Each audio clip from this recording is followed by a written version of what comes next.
I'm Gregg, Jarrett. You're in the strategy room. GOP candidate Dr. Ben Carson gave his 2 cents on the state of the Veterans Affairs health system this week, and even went as far as suggesting the department should be eliminated entirely.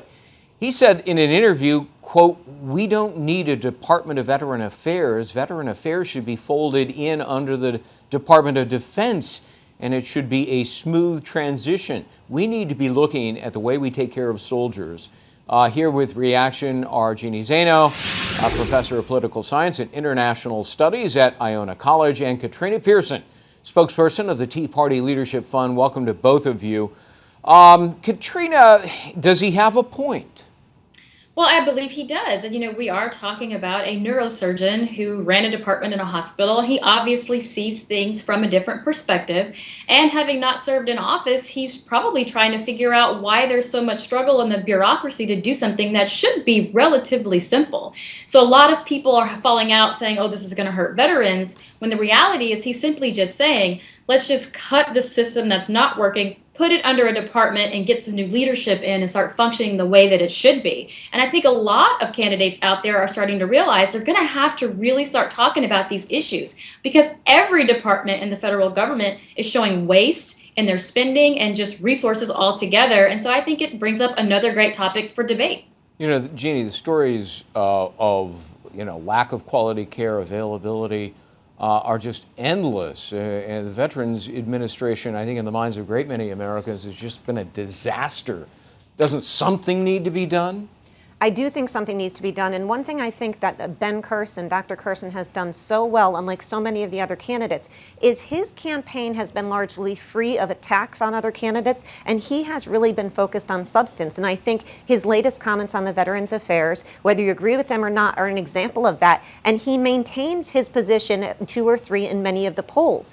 In terms of the Veterans Affairs, one thing that I think he has to be very careful about is, I think first and foremost, when you're talking about Veterans Affairs, you cannot couch that in the context of smaller government. You have to first focus on the care of the veterans, and next about the issue of the small government and cutting back on bureaucracy. I think everybody agrees our bureaucracy is bloated, but I think one of the issues he ran into, and some of the comments we've seen from veterans have been, first and foremost, it's got to be about our care. And quite frankly, nobody is better situated to talk about health care in terms of the Republican or Democratic candidates than Dr. Carson. But I think he's got to be careful that has to be first and foremost. It can't be about cutting the bureaucracy, because there's a lot of other waste that can be cut, if that is, what he's aiming at, which I think most people agree.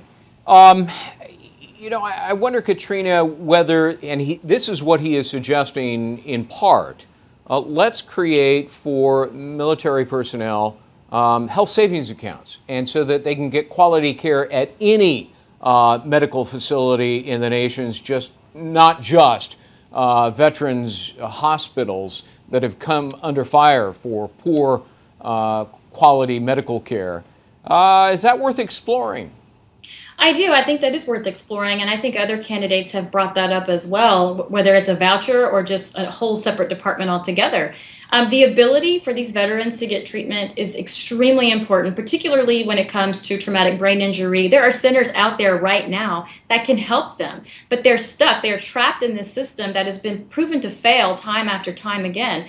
And they even, push these cases aside. They'll just put a big case aside and move all through the middle cases. And it's very hurtful and it's painful, particularly to those that serve our country and to those that get injured and those families that have to endure the pain of all these veterans not being able to get the help that they need. Even Mr. Trump talks about a case where the doctor finally got to see a patient after 2 weeks and says, sorry, I'm going on vacation, so you're still going to have to wait. That should be unacceptable. And so I think Mr. Carson's position on closing down the VA is really something of saying this whole system needs to be gutted and done away with, because people are still going to have that stigma if it remains the same. Jeanne, folding it into the Pentagon, the Department of Defense, I'm not sure that's any more efficient. The stories about Pentagon inefficiencies are legion, $500 toilet seats and, $700 screwdrivers. Absolutely. And so, Jeanne, give you the last word on that.